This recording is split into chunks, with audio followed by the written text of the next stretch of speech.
Hello, everybody. Welcome back to the fifth episode in our series, Aircraft Crash Investigations.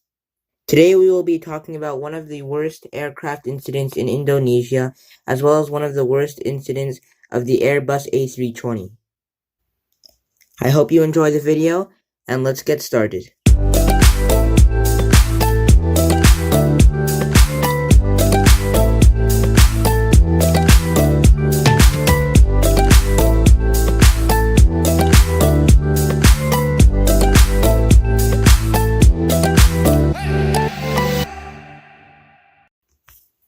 The flight we're looking at today was Indonesian AirAsia Flight 8501.